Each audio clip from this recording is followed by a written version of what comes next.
Dans cette troisième vidéo sur Abyssal, cet outil incroyable européen, français qui va te permettre de créer des visuels à toutes les tailles pour les réseaux sociaux, etc. On va créer aujourd'hui la vidéo. Tu vas voir, c'est assez génial, c'est rapide et ça va te permettre de produire tellement plus de contenu en tellement moins de temps. Bonjour, je m'appelle Vince et bienvenue sur Creacity.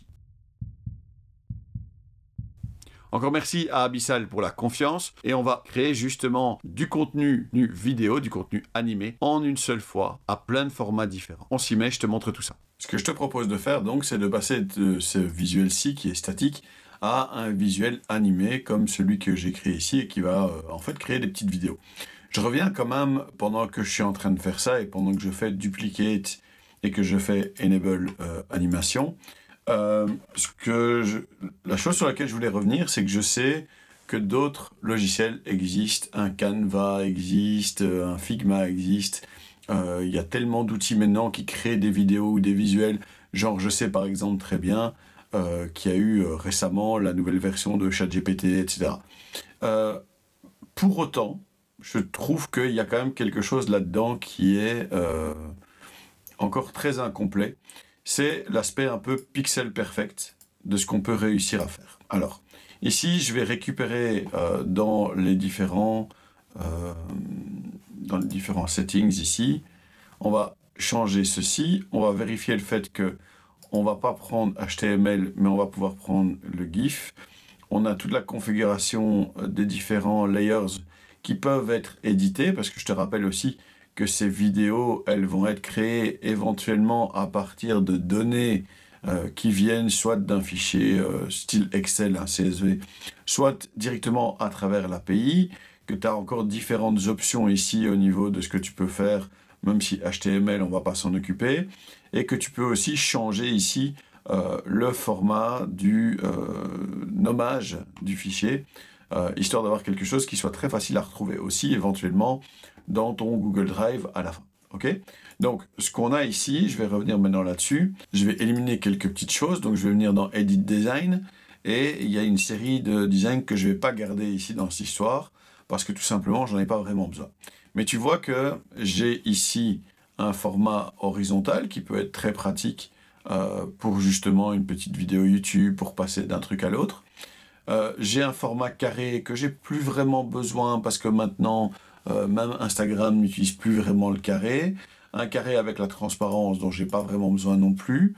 Par contre, j'ai un portrait ici qui pourrait être utile, mais pas un transparent, mais un portrait qui pourrait être utile éventuellement pour tout ce qui est Reel, par exemple. Hein. Donc si tu veux avoir un petit truc sympa, et après derrière, tu enchaînes avec quasiment toujours la même vidéo. J'ai vu combien de créateurs faire ça. Ils ont un petit truc qui change au début, et en fait, après la seconde 3, 4, 5, derrière, c'est la même vidéo à chaque fois.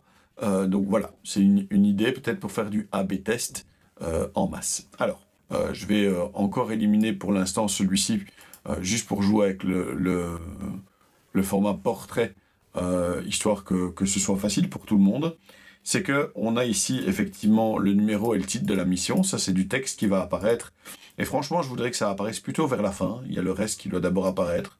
Donc ça, je vais venir le prendre ici et je vais venir le décaler un tout petit peu vers la fin du visuel. On enlèvera peut-être même le groupe à un moment ou l'autre pour pouvoir juste... voilà, on va juste prendre ceci à un moment ou l'autre, mais tu vois que tu peux bouger tout le groupe, c'est facile. Alors, le logo, il va apparaître relativement tard aussi. Je vais le déverrouiller. Comme ça, je peux le bouger un petit peu vers le reste de la timeline. Même le titre Mission No Code, je vais le pousser un peu plus loin aussi pour l'instant. J'en ai pas vraiment besoin. Et par contre, on a le background et Sensei. Alors, donc, l'idée là derrière, tout ça, je vais revenir me mettre ici, c'est de faire peut-être d'abord apparaître le background. Le background, il va être directement là. De faire apparaître Sensei un petit peu plus tard. Et puis d'ajouter le texte. Donc, si je faisais quelque chose de très, un peu bourrin et pas très fin, je pourrais simplement ici faire quelque chose comme ça, tang, boum, ok? Alors c'est très simple, c'est très basique, c'est pas de la folie, mais ça fonctionnerait plutôt pas mal. Et si je décale un petit peu comme ça les choses au fur et à mesure, je pourrais avoir quelque chose qui ressemble déjà à ça. Hop, hop, hop, hop, voilà, tout est bien. Maintenant, évidemment, l'idée c'est quand même de faire quelque chose d'un petit peu visuellement plus intéressant, donc je vais venir me remettre ici. Est-ce que je veux, par exemple, une animation pour démarrer cette vidéo. C'est-à-dire, est-ce que je veux, donc au-delà de tout ce qui est clairement, pardon, ici je vais déverrouiller ça. Au niveau du background, on a le placement du background, on a la couleur, on a un rectangle, on a tout ce qu'il faut. Mais est-ce qu'on veut rajouter une forme d'animation pour démarrer cette vidéo? Et donc on pourrait avoir par exemple un fade-in qui ferait que effectivement ici, hop, voilà. Et donc forcément, si je veux faire quelque chose de très simple, je mets un fade-in sur le background, sur Sensei, sur Mission No Code, et donc je pourrais faire comme ça un truc qui apparaîtrait au fur et à mesure. Mais tu vois que le problème, c'est que si je fais ça, on va avoir, hop, hop, hop, les choses qui apparaissent au fur et à mesure. Ça peut être très sympa, mais on veut peut-être que ça aille un petit peu plus vite. Et donc je vais venir ici, je vais faire glisser ceci ici, ça ici, et les choses vont apparaître beaucoup plus rapidement maintenant. Si je reviens au début, hop, voilà. Et donc, rien que comme ça, déjà, on a quelque chose d'assez sympa. Ce qui veut dire que maintenant, éventuellement, ici, je pourrais jouer au niveau du, par exemple, d'un autre effet pour faire apparaître le logo de Creacity. Et au niveau du titre de la mission, comme c'est du texte, on va voir un peu ce qu'on a. Ce qui serait sympa, c'est d'avoir un peu du texte qui apparaît au fur et à mesure. Donc je vais venir me mettre là et je vais prendre ici un slide. Ça me paraît pas mal. Avec peut-être le slide qui vient de l'autre côté. Voilà. Et donc ça, on va faire venir assez rapidement. Et ça, assez rapidement aussi. Peut-être d'ailleurs même faire venir le numéro et puis le titre. On joue un petit peu avec ça. Et on preview. Voilà.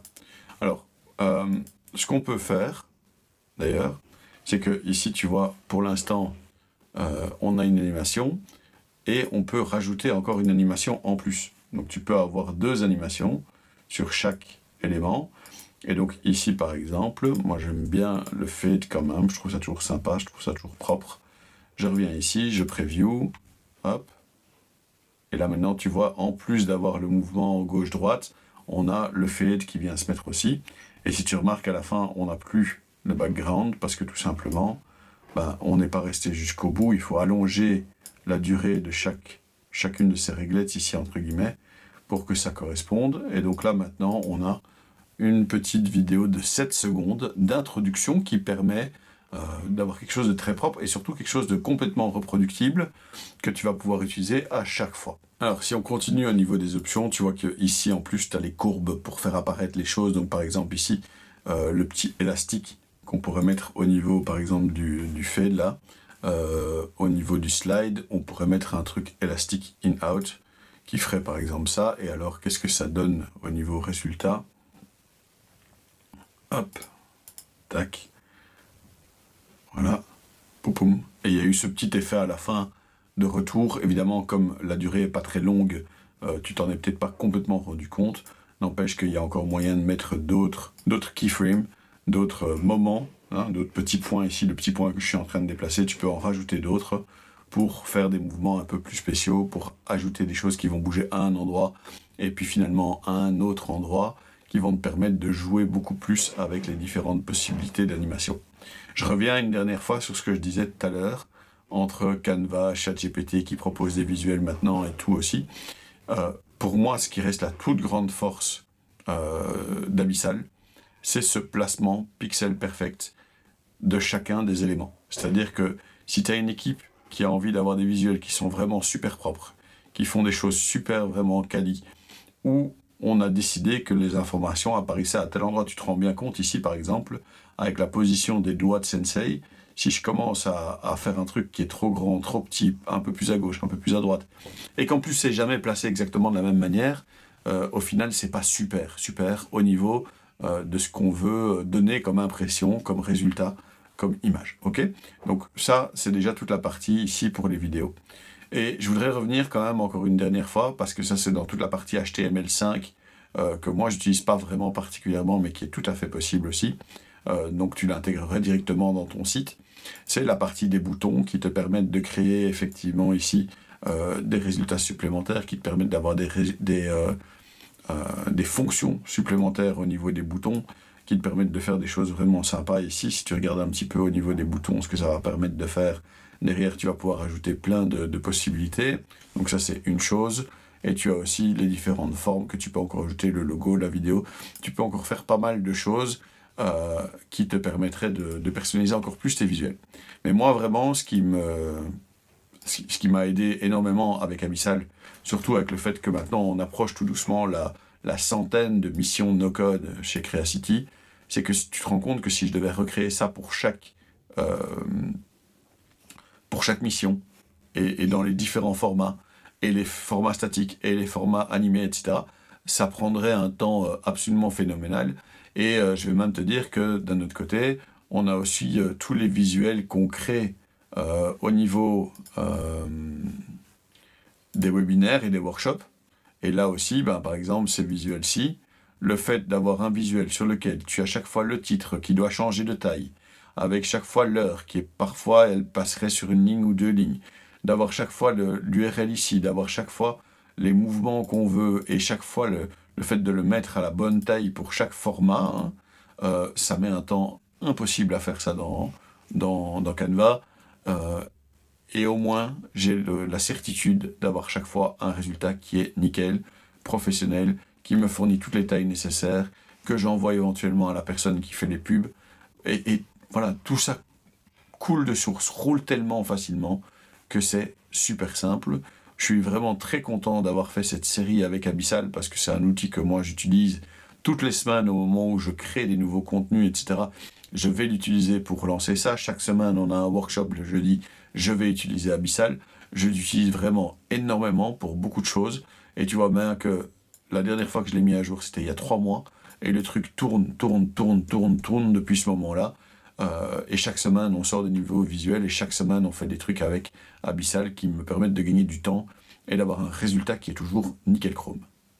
Encore merci à Abyssal pour la confiance. J'espère que cette série t'a fait découvrir un nouvel outil qui, encore une fois, de mon point de vue, est assez génial, qui va permettre de solutionner pas mal de problèmes dans les grosses chaînes de production de contenu. Si tu as encore d'autres questions, s'il y a autre chose que je peux faire pour toi, laisse-nous un commentaire. Je suis sûr qu'avec les équipes d'Abyssal, on pourra te répondre le mieux possible.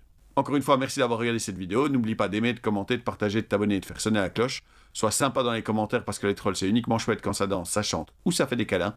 Puissons-nous nous revoir bientôt. Merci et au revoir.